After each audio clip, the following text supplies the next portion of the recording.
Hello friend, स्वागत है आपका अपने चैनल आज क्लास में। आज के इस वीडियो में संस्कृत के पाठ 9 स्वामी दयानंद पाठ के 20 महत्वपूर्ण ऑब्जेक्टिव प्रश्न हम आपको बताएंगे।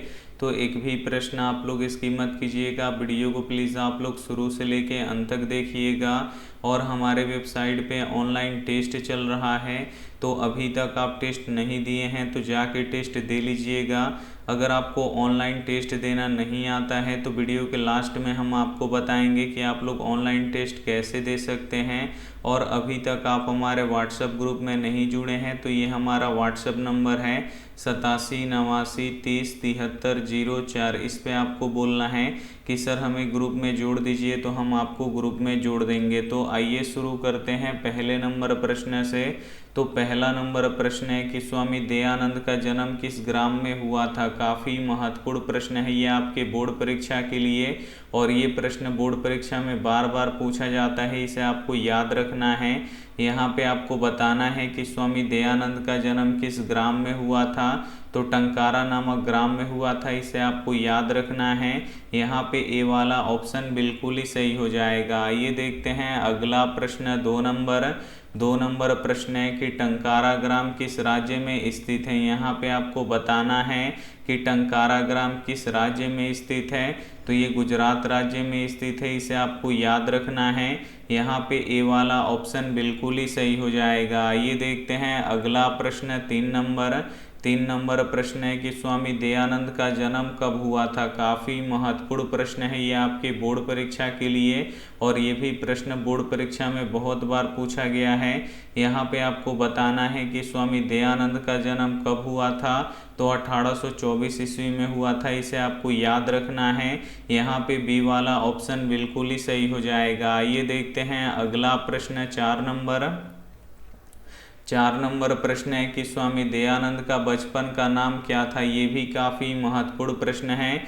यहाँ पे आपको बताना है कि स्वामी दयानंद का बचपन का नाम क्या था। तो मूल शंकर था, इसे आपको याद रखना है। यहाँ पे ए वाला ऑप्शन बिल्कुल ही सही हो जाएगा। ये देखते हैं अगला प्रश्न। 5 नंबर प्रश्न है कि स्वामी दयानंद के माता पिता किसके उपासक थे। यहाँ पे आपको बताना है कि स्वामी दयानंद के माता पिता किसके उपासक थे।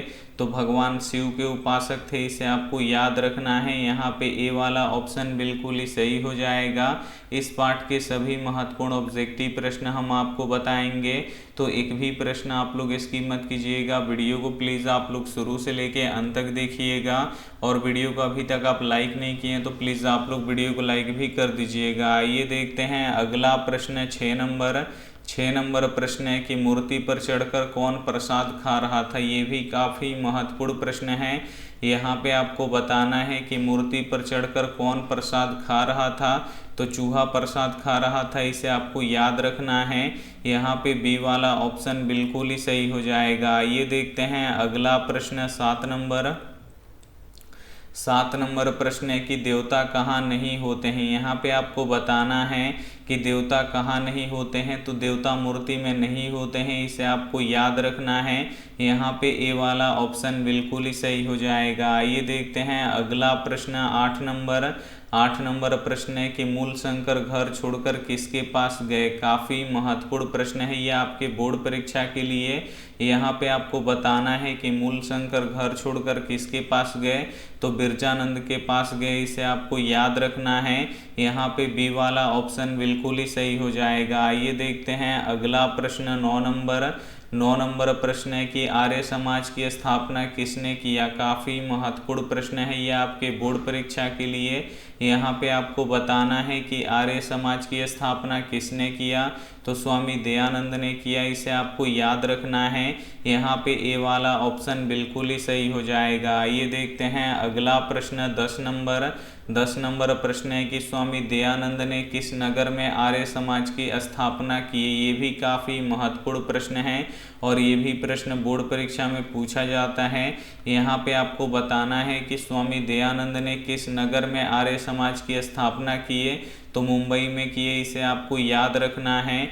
यहाँ पे बी वाला ऑप्शन बिल्कुल ही सही हो जाएगा। ये देखते हैं अगला प्रश्न है 11 नंबर प्रश्न है कि आर्य समाज की स्थापना कब हुई थी। यहाँ पे आपको बताना है कि आर्य समाज की स्थापना कब हुई थी, तो 1875 ईस्वी में हुई थी, इसे आपको याद रखना है।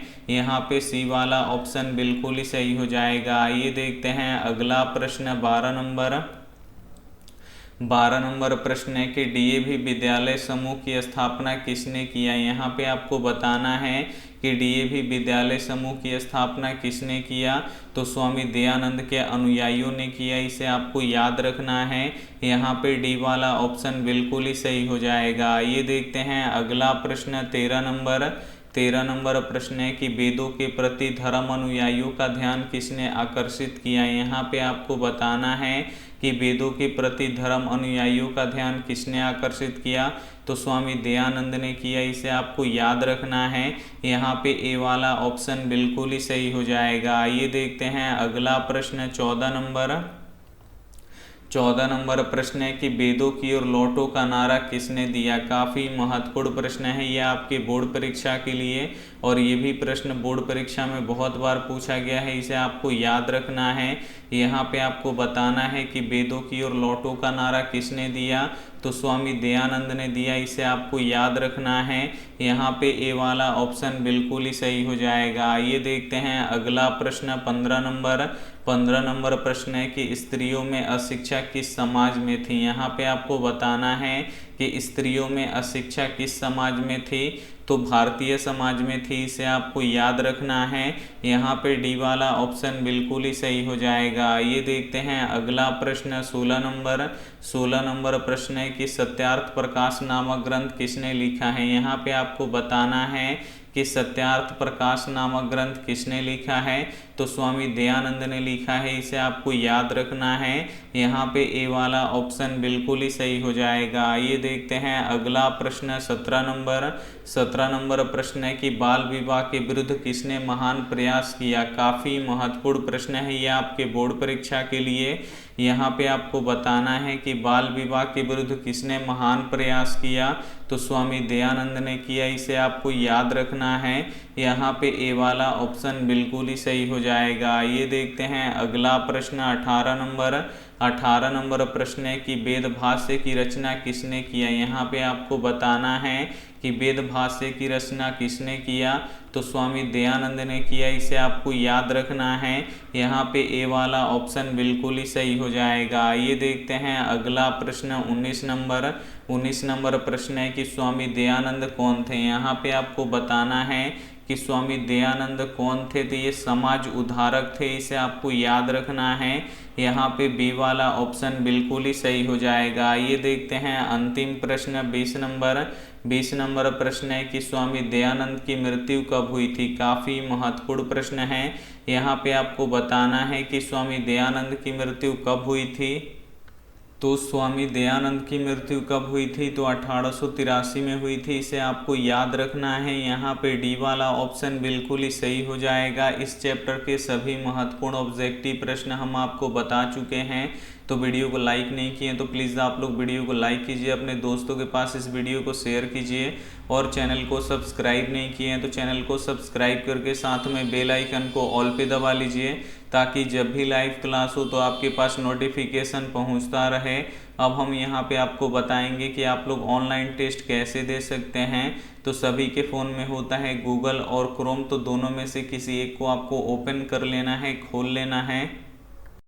जैसे यहाँ पे क्रोम और गूगल ओपन होगा तो यहाँ पे देखिए एक सर्च बॉक्स दिखेगा, इसमें लिखना है आपको आस्क क्लास। तो हम यहाँ पे लिख देते हैं ASK फिर CLASS, हम यहाँ पे आस्क क्लास लिख के सर्च कर देंगे तो यहाँ पे देखिए आस्क क्लास लिखा हुआ आ जाएगा, तो इस पर आपको क्लिक कर देना है।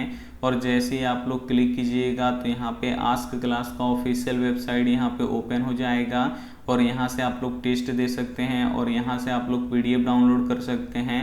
तो अगर आपको टेस्ट देना है तो इस टेस्ट वाले बटन पे आपको क्लिक करना है, और जैसे ही क्लिक कीजिएगा तो सबसे ऊपर वाला टेस्ट आपको देना है। तो हम ऊपर वाले टेस्ट पे क्लिक करेंगे, और जैसे ही हम यहाँ पे क्लिक करेंगे तो देखिए हमारा टेस्ट ओपन हो चुका है। अब आपको नीचे आना है और यहाँ पे जो ये स्टार्ट का बटन है इस पर आपको दबाना है इसे, और यहाँ पे नाम पूछ रहा है तो यहाँ पे आप लोग अपना नाम लिख दीजिएगा। उसके बाद नेक्स्ट वाले बटन पे क्लिक कर दीजिएगा।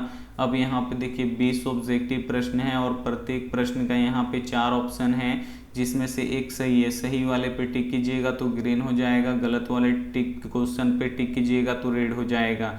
तो यहाँ पे पूछ रहा है पिकासो क्या थे, तो ये एक चित्रकार थे, तो यहाँ पे देखिए सही आंसर है तो ग्रीन हो गया। अब दूसरा वाला क्वेश्चन हम गलत करेंगे। यहाँ पे देखिए दूसरा प्रश्न है कि संचार का सबसे लोकप्रिय साधन क्या है, तो मोबाइल है, लेकिन हम इनमें से कोई नहीं पे टिक करेंगे तो देखिए गलत हो गया और जो सही आंसर है वो आपको बताएगा।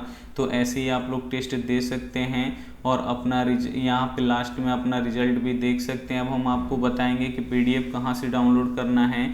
तो यहाँ पे डाउनलोड पीडीएफ लिखा हुआ है, तो डाउनलोड पीडीएफ पे आपको क्लिक करना है और जैसे ही क्लिक कीजिएगा यहाँ पे देखिए 2 दिन से हम पीडीएफ दे रहे हैं, 26 जून और 27 जून। तो अगर आपको पीडीएफ डाउनलोड करना है तो डाउनलोड वाले बटन पे आपको क्लिक करना है और जैसे ही डाउनलोड वाले बटन पे आप लोग क्लिक कीजिएगा तो यहाँ पे पीडीएफ यहाँ पे ओपन हो जाएगा। कुछ समय लगेगा और यहाँ पे पीडीएफ देखिए ओपन हो गया। बस आपको डाउनलोड करना है तो क्या करना है कि जो ये साइड में यहाँ पे देखिए ऊपर में मोबाइल में दिखाई देगा ऐसे डाउनलोड कर यहाँ पे चिन्ह, इसी पे आपको क्लिक कर देना है। तो जैसे ही क्लिक कीजिएगा तो आपका यहाँ पे डाउनलोड हो गया होगा। और आप लोग को ये पीडीएफ कहाँ पे मिलेगा, तो फ़ोन में जो फाइल मैनेजर होता है और उसमें अंदर जाने के बाद एक डॉक्यूमेंट होता है, वहीं पे ये मिलेगा पीडीएफ आपको। तो उम्मीद करते हैं ये वीडियो आपको काफ़ी अच्छा लगा होगा। Thank you for watching. मिलते हैं अगले वीडियो में, तब तक अपना ध्यान रखिए, मन लगा के पढ़ाई कीजिए। Take care and bye.